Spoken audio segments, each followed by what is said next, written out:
disposed body of an unidentified African-American woman was found in a wooded area. We have another victim. She had sustained numerous stab wounds. The body was placed under a dead end sign. The victim had been decapitated. She did not deserve that. We had so many unsolved homicides of women. These cases were very likely connected. No one knew who was committing these murders. The atmosphere changed to one of fear. We had never experienced anything like that down here. It was very scary for a female at that time. We knew we had a serial killer.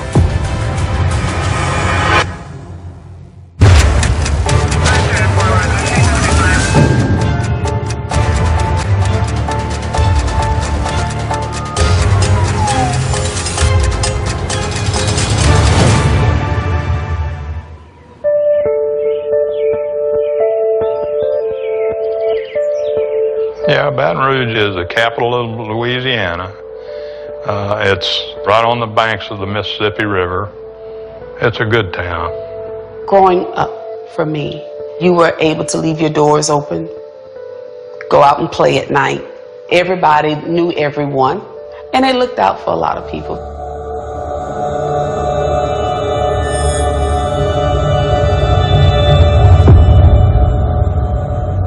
In March of 1994, my office homicide was called. We had a deceased person.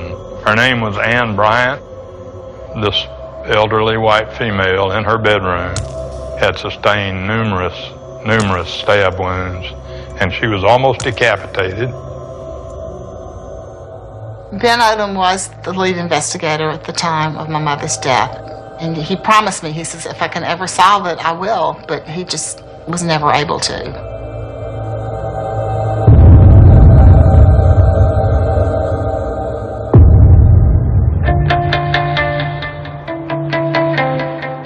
I was getting off work. I was on the way to my house when the call came in. So I went to the crime scene and I pulled up, saw the body of an unidentified black female who was later determined to be Catherine Hall. The body was placed under a dead end sign. It was apparent that it had been placed there and making the sign part of the scene, if you will. She had numerous lacerations to her body. She had basically been strangled by a long twist tie that a noose was made of, and she died of asphyxiation. In Catherine Hall's mouth, there was found a pubic hair, and what made that hair very unique was that it had a root attached to it. The presence of a root on a hair allows us to do full DNA. That DNA profile was ran through CODIS, which is a database that is used to compare DNA of known offenders against DNA of potentially unknown offenders. But there were no matches.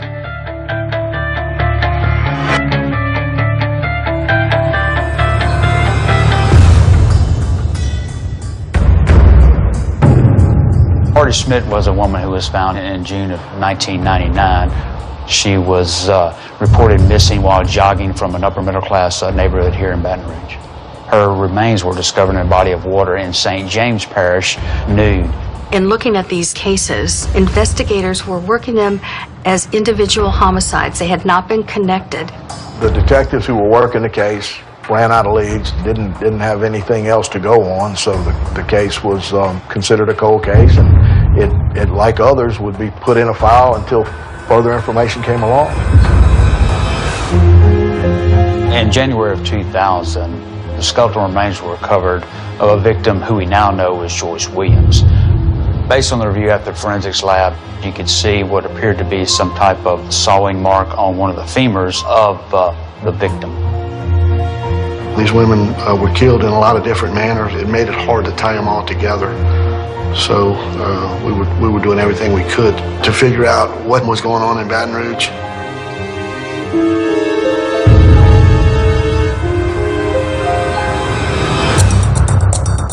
Between 1990s and 2000, no one knew who was committing these acts, these murders. We always suspect that possibly there was more than one person committed those acts. we didn't know. And so it was panic in Baton Rouge. The atmosphere changed to one of fear. Women going to gun stores, buying guns, learning how to use a gun. I purchased mace. You know, it was at the point of you have to protect yourself. We had never experienced anything like that down here. I was worried about my mom. Every time you looked on the news, there was always someone found dead. The public tension was very high. It filled the news, and the pressure was on law enforcement. The chief of police would hold daily press conferences because there was a necessity of answering the public's fear, but you needed to have somebody saying, we're working very hard, this is where we are, be careful, be careful. We did everything that we could do, and we did run out of suspects. It's the worst feeling that you can get as a detective.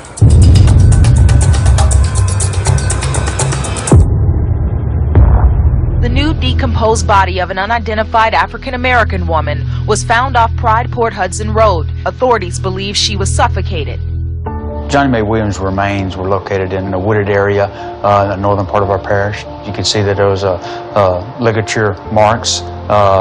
Both of her hands had been severed at the wrist. I didn't believe it at first. It was hard, and I can remember screaming. It takes a evil spirit to cut somebody's fingers off or try to disfigure that person. Why would you want to do that? It was not a pleasant time. How could someone hurt someone in such a manner and leave her there? That was despicable. She did not deserve that at all. She went to nursing school, straight A student, came home every day with honors. My mom instilled strength and wisdom in me. And I feel like I wouldn't have been the strongest woman as I am if she wasn't there to teach me those things.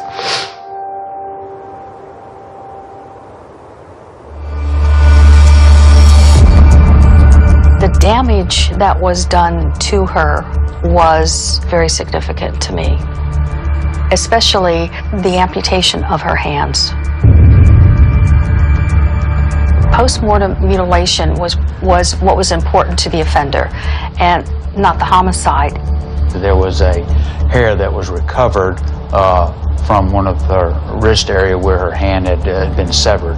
You know, as an investigator, when you have that hair stem, you know that hopefully that you might be able to extract a DNA profile from that, which will be able to be compared to a suspect, you know, at a later date.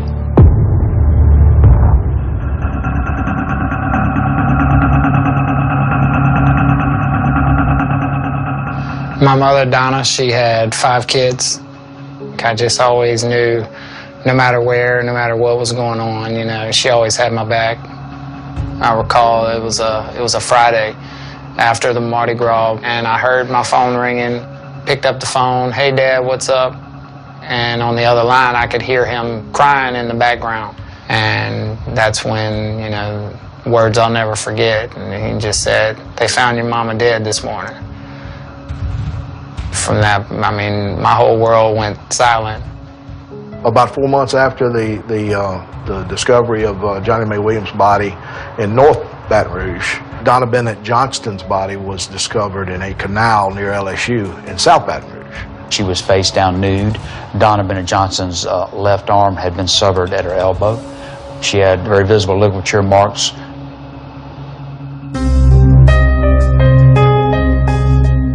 Her case was very likely connected to Johnny Mae's case because it is such an unusual injury pattern, and you don't find dismemberment that often. Those are rare cases.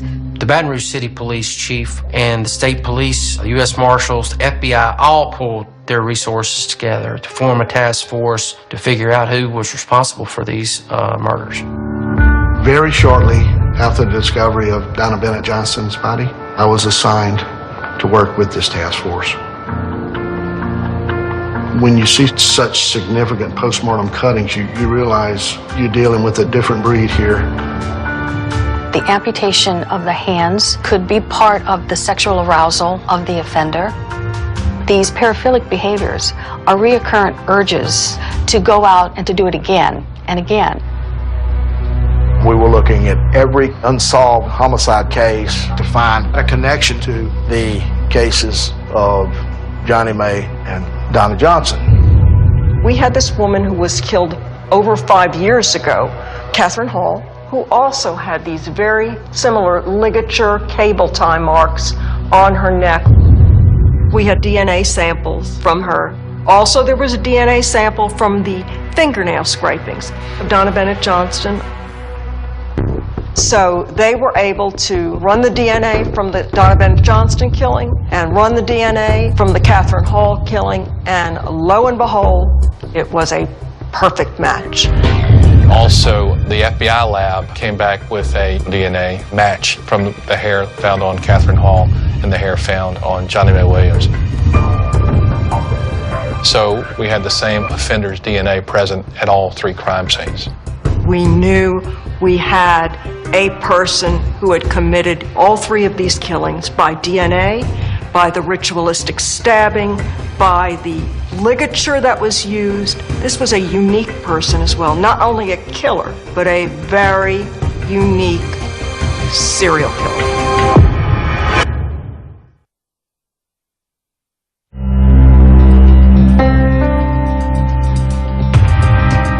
Once the 3 different crime scenes were linked to the same offender through DNA analysis, we knew we had a serial killer. They came in and, formed the task force to try to figure out what had happened, what was going on, and bring the killer to justice. We took that DNA profile, ran it in all the accessible law enforcement databases, and unfortunately did not get a positive result. How are we going to identify him? Now we have his profile, but he's not in a CODIS databank. So where are we going next?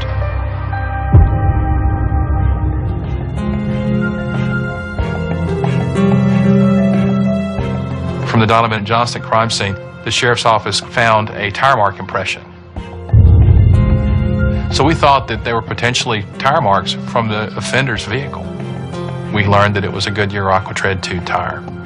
The tire track was critical because I was convinced that this tire may lead to something, and everybody in the community was afraid. So we needed to catch the guy that was doing this as soon as possible. The task force came up with a list of 90 people that had purchased the Goodyear Aquatred tires. These 90 people were divided up amongst the investigators. Each investigator was given a list of people. That investigator went out, canvassed his list, asked for a voluntary DNA swab. Then we were hoping that out of this pool of samples we had obtained to come up with a match to the 3 homicides we had tied together. I had him actually on my ass every day about how many of these tire things have you found, how many people you found. That was his thing, these tire leads. I had a list of about 10 names. My job was to go interview them, to ask them the questionnaire, and to get a swab of their DNA. On the morning of the 28th, we went to meet with Sean Gillis. We walked up to his door, and we walked past the car, and on the car I looked down and I could see the Goodyear Aquatred tires were on the car. Mr. Gillis was in the backyard. We talked about the location where Miss Johnson's body was located. Mr. Gillis tells me that he had been in that area. And then I asked Sean Gillis if he knew Johnny May Williams.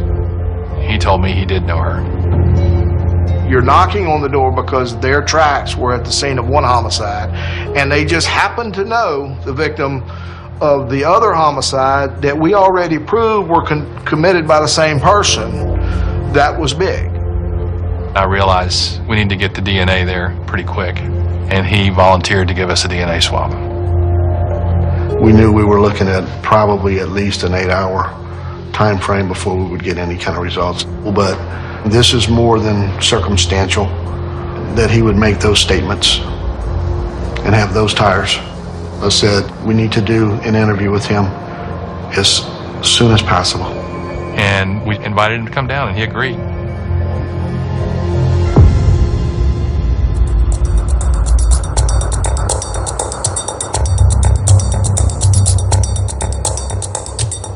Sean Vincent Gillis and I were together for about 9 years, and I felt safe with him. When the police started taking Sean downtown, I couldn't fathom why. He just said they wanted to talk to him. I figured, well, he said he'll tell me what's going on when he gets home. I'll wait till he gets home.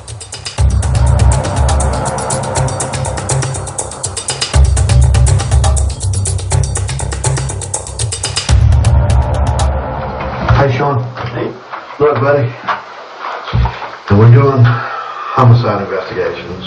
Our strategy was to ask him for an explanation of how he knew one of our victims. He was pretty easygoing. He wasn't. If he was very nervous, he didn't show it. He masked it pretty well. It's my understanding that you were familiar with Johnny May. Yes, I was. Okay. Mr. Gillis was not under arrest when he came down to the sheriff's office. He was free to go. The goal is to keep him talking until the crime lab evidence comes back.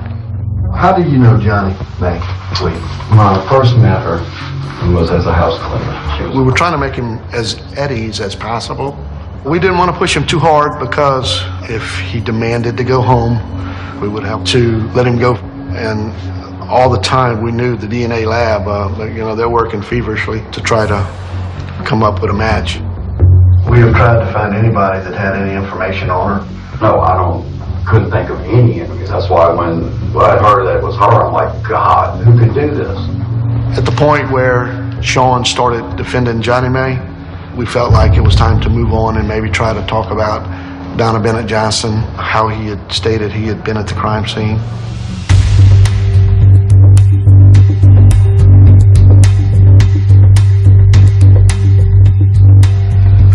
The other thing we wanted to talk about, when's the last time you were ever around that field? We're talking about where she was found. That was about the weekend before the incident. What happened? Found. I had some beer, needed to go to the bathroom real bad, and knew I wasn't going to make it to the house, and so I just went to go pee. I was just going back there, pull up there. I was just going to stop at the gate, but the gate was like busted open, so I'm like, okay. Oh, it was already open? Pulled in, yeah. Okay. His explanation really didn't make a whole lot of sense to us. His residence is probably a half a mile, 3/4 mile from the crime scene, so he could not drive another half a mile to his house. He felt the need to stop right there on the side of the road. Okay, wait, this is a bunch of bull. Can you understand why we would want to question you about this? Yes, I can. If you were in our position, would you want to question? If I were in your position and I did, I'd be lax not doing it. I'm just saying, I'm not your guy. I'm really not. Okay. We really ramped up our urgency at that point because he was free to go at any time he wanted to, but we felt like we needed to keep him there as long as possible until the DNA evidence comes back. Everyone just had such a gut feeling that this is the guy. If he was a serial killer, you knew he was going to kill again. So the sense of urgency came from catching him before he killed again.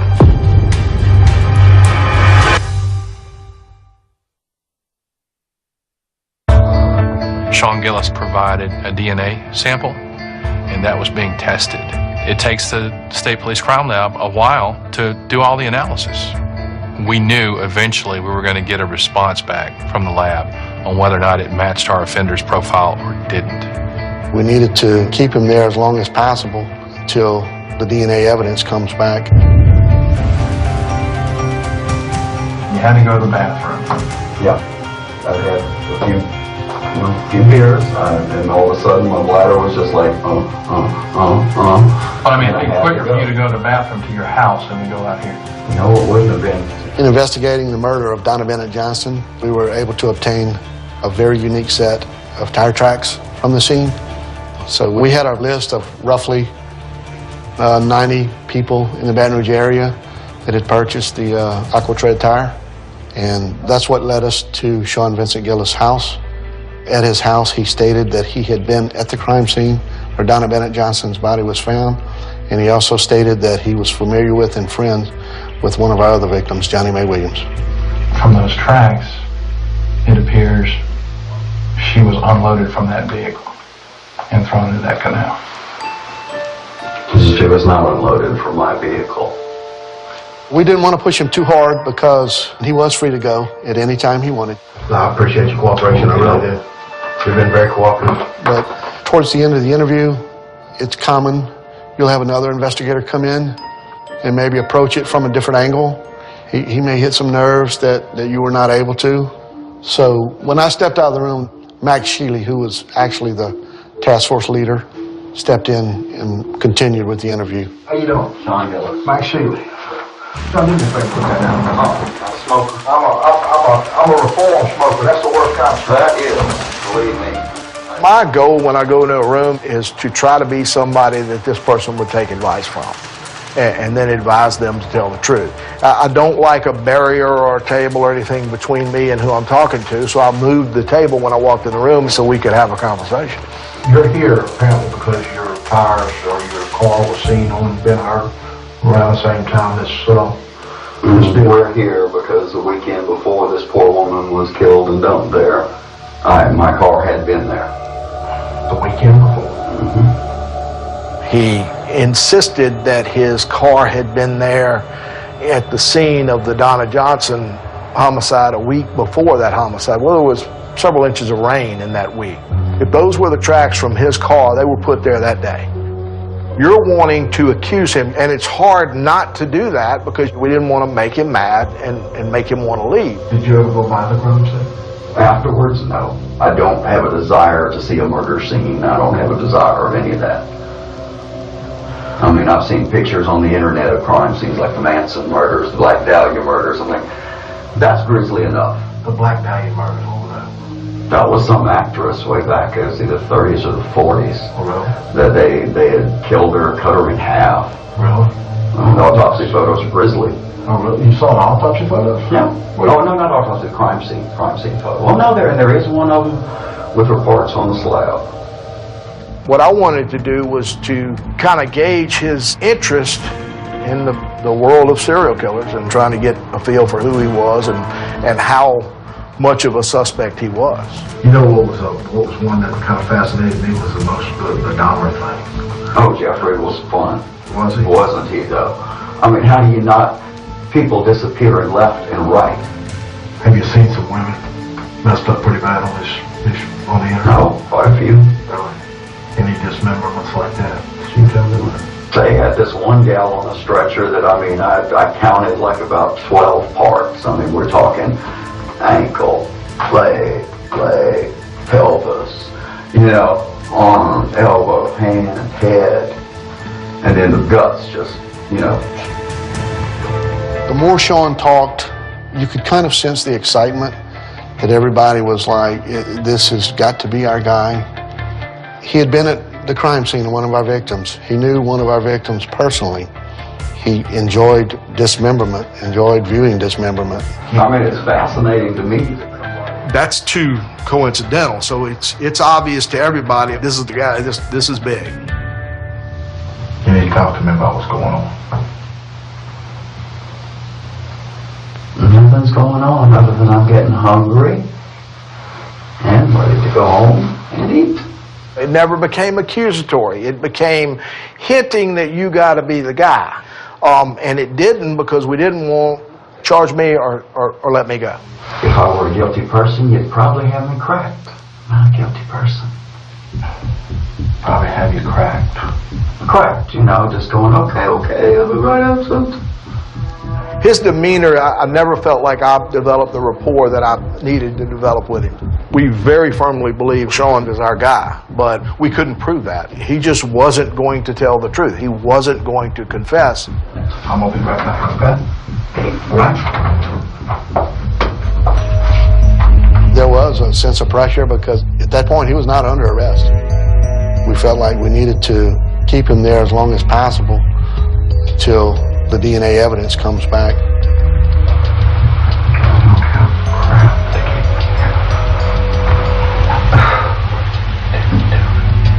I think Sean realized, that we were listening to the things he was saying, and so he made some statements.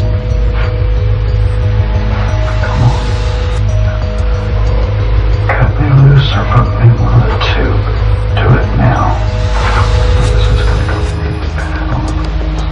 He left Sean in there for quite an extended period of time while we waited on the results from the DNA swab.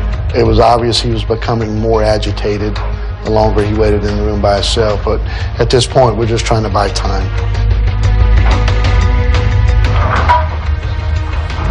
How you doing? Hey. Got one thing to ask you. They're waiting on the judge right now, so it's going to be a few minutes. I want to know what you want for dinner. I'm going to go get you something to eat. Y'all booking me? No. I want to go home. That's what I want to do. You said when this was over, when I've had enough, that we go home. Let's go home. Do we let him go home or not? Do we have enough to keep him? It's clear to me we have to let him go. He's still a free person, and he's still a threat to everyone. You have a guy that you believe is a serial killer. You're not going to take a chance of losing him. We took him home, but he wasn't going to go past the damn end of the driveway because there was like friggin' 40 freaking cops there. I mean, he was not going to get out of our sight until we got that swab back. Crime Lab was doing the DNA analysis, and we were waiting on a phone call from them. It's always on your mind that maybe you do not have the right person, and the phone is going to ring, and maybe they tell you that we don't have a match, and we're back at square one. Our surveillance team is in place, and we're sitting around waiting, and then around 10 p.m., we get the call from the crime lab. The results are in.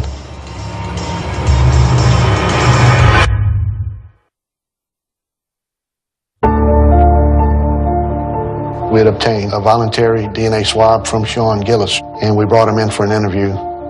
As soon as possible, we rushed that swab over to the State Police DNA lab. I want to go home. That's what I want to do. You said when this was over, when I've had enough, that we go home. Let's go home. At some point during the interview, Sean Gillis said, "I'm ready to go home." And he was not under arrest, so we brought him back home.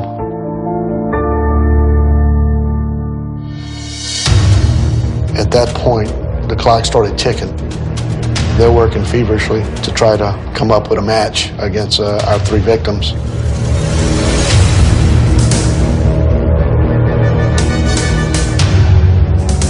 Around 10 p.m., we get the call from the crime lab.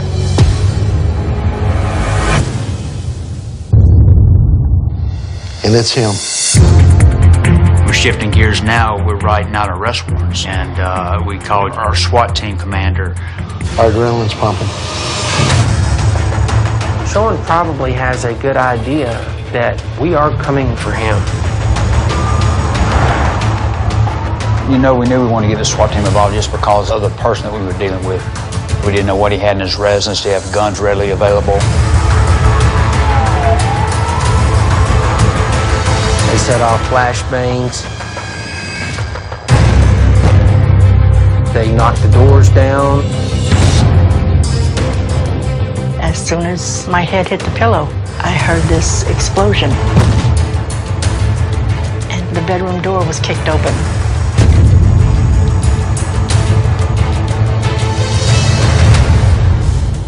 They grabbed Sean, put him in handcuffs, and he just looked at me and said, "I'm sorry." When I said, "I want to know what's going on now." And the police officer looked at me and he said, "You didn't know? You were living with a serial killer." And I just laughed and I said, "Boy, have you got the wrong house." With Terry Lemoyne, her posture was that she had no idea that, little Sean did all this. I said, "You just don't know." I said, "This is a child you just took out of here." That night, my whole life was turned upside down.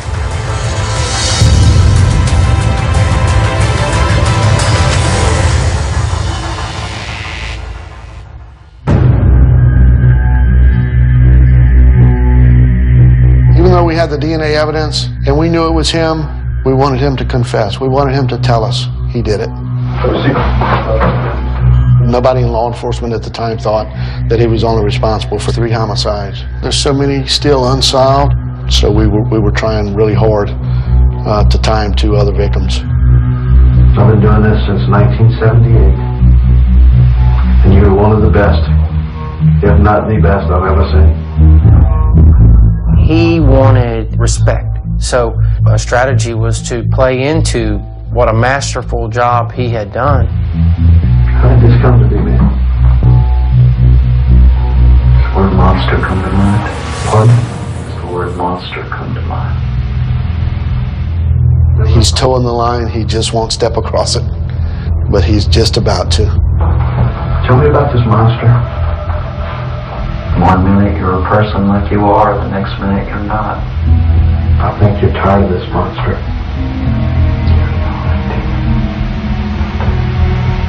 I know you're tired of this monster. You want to see him? We wanted to let him tell us how the monster can take over you and cause you to do these things. What kind of tools did you bring with you for the monster bring? One case it was a fishing knife. What case was that? Johnny May? Got our hands off with a fishing knife? How about Donna? Pocket knife. What about Catherine? Bowie knife. At first, Sean talked about the 3 women that we had linked him to by DNA evidence. That would be Catherine Hall, Johnny May Williams, and Donna Bennett Johnston. Donna had some type of on the neck or something. What would a like a strangulation type mark? What caused that? Something that needs to be outlawed, because it does make death by asphyxia so easy. Had you developed that idea from something you saw or read, or? No. Is that your... I just said, man, this thing would be lethal. When you talk about murdering people and dismembering them, there is no coming back from that. There is no fix for that. How did it get to a point, though, where you were able to get that around your neck? A demonstration? Okay, I'm not going to touch you. No, it's okay. Device in hand. Round. Okay. He was very proud of the method he had developed to kill his victims. He told us unless they have a pair of scissors or a knife, it's over. He enjoyed demonstrating how he did it, even with sound effect. Oops. Anytime you have a person like this, having done the things that he's already confessed to and that we know that he did, there's no end of what he might have done. There were others, weren't there?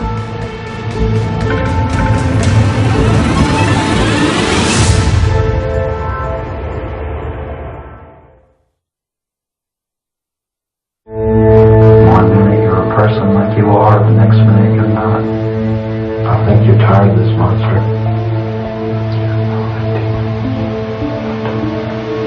There were others, weren't there? Just get it out, you know, it's over now. It's over. Sean also confessed to killing Joyce Williams. She's one of the few people who introduced herself with her real name. Joyce and I never did anything. We were out drinking, having a good time. Sean Gillis confessed to additional murders. Body most Who brought it down, Schmidt? I was shocked because the Hardy Smith case, I mean, that was not on the radar here with Mr. Gillis. When he said that, I was like, my God, here we go. She was doing something stupid, jogging by herself in the mornings, great distances from her house. I'd seen her dozens of times before. And usually just, This time the monster couldn't just wait. This time she wasn't going home. Once he started talking, you couldn't make him shut up. But then when I saw her, it became single-minded. Oh, and I mean, I had nothing against it. Any of these women. Then he talked about killing a woman named Marilyn Nevels, who had been a Jane Doe. After Hardy, who was it? I don't know her name. Little blonde hooker. I'm sure y'all found on the levee on the River Road. Sean Gillis also confessed to killing a woman named Lillian Robinson. Well, they couldn't. honestly, I wanted to see her femur. I don't know why, just kind of thinking back on it. It was shocking. He offered every graphic detail you could ask for. Some people carved messages into bodies. I just picked it up and smack, smack, smack until she quit fighting. And it was like there was a part of this woman that would not die. Sean talked to her so long that we had to bring him back to the sheriff's office. The next day, on April the 30th,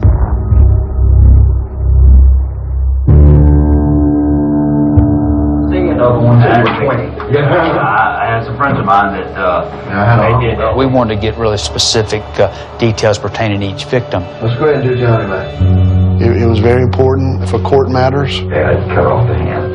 I think just to have a piece of her, literally. If you would, take us through the circumstances around Joyce. She had beautiful legs. One thing that I recalled about her. And I wanted to keep those long legs, huh? I don't know why I was in the mood, but when I left that night, I was strictly in a hunting mood. My inner voice was saying, this is pretty surreal, but let him talk. You can't act repulsed or shocked. You don't want to get him off of his train of thought. First victim was Brian. She was there, she aroused me. Period. Sean described Ann Bryan's murder as his first, which happened in 1994. He confessed to 8 homicides, and he said, if there were more, I would tell you. I count myself lucky that I did not become one of those women. Sean was the best actor I ever met. I would never, ever have thought that he could be the monster he turned out to be. Man, he flew under the radar for a long time. I'm so glad we caught him when we did, or I think we would have a lot more victims in Baton Rouge.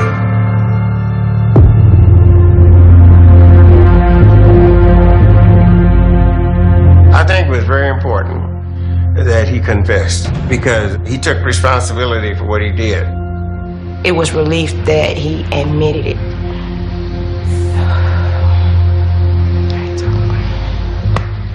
I hate talking about him. It puts a little closure in our minds to knowing that we were going to get our day in court. When I received the phone call that let us know that these cases basically were solved, I felt relief and also thinking, oh my gosh, I now have a serial killer to prosecute. This was a multi-victim case. There was no doubt to me that a person who has deliberately and without remorse killed should be eligible for the most severe of penalties. So we were seeking the death penalty for Sean Vincent Gillis. Are you ready to get this trial underway? We'll see. I went to the trial of Sean Gillis one day, but I never returned. I didn't want to hear any more of it. When I walked in the courtroom and I first observed Sean Gillis, he looked so innocent and polite. I would have probably picked him up if he had his thumb out hitchhiking on the road, and it just made me think you just can't trust no one today, and you just can't judge them by looking at them. We presented all of our evidence. The jury, in fact, very quickly came back and found Sean Vincent Gillis guilty of first-degree murder. We then proceeded to the sentencing hearing, and my boss's mouth, the district attorney, just dropped. We could not believe what had happened.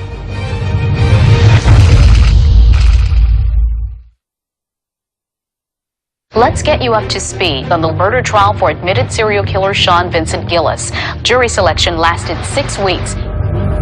We presented all of our evidence. The jury, in fact, very quickly came back and found Sean Vincent Gillis guilty of first-degree murder. We then proceeded to the sentencing hearing, and my boss's mouth, the district attorney, just dropped. We could not believe what had happened.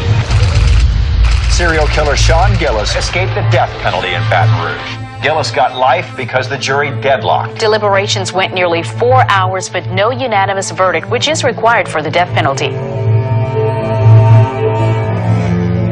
He would have been one of the most prolific serial killers in this country had he not been caught. He should be in the ground somewhere.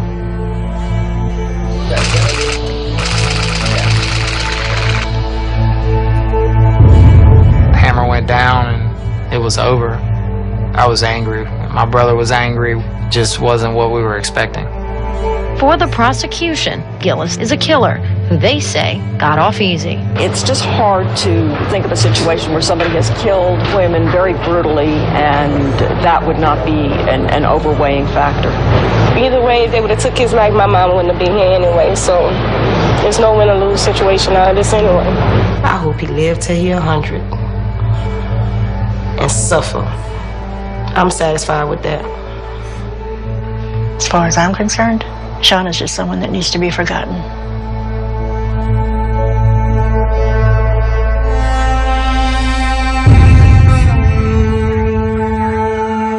In the span of 10 years, Baton Rouge went through a really, really rough period. For someone to kill just basically for the sport of killing is very unusual. For several of these cases, other than the confession that he gave, there was really no other evidence. So his confession played a vital part of the successful prosecution. Those victims and the survivors were entitled to the best that we could give as a part of this system, which is not perfect, but we gave them our best. It was probably the biggest thing I worked in my career, now 35 years. It's something I'm real proud of. He'll always be in my mind. The things that I've seen that he's done, I gave my best at making sure that he can't do this to anyone else.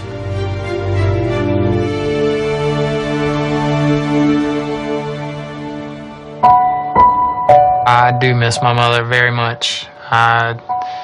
It's not a day goes by that I don't think about her.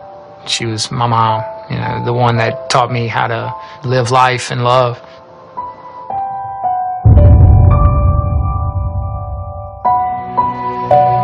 You always miss your mom. You know, she missed graduations and, you know, marriages and her grandchildren. She had a lot of years left that she missed out on. Then somebody took them away.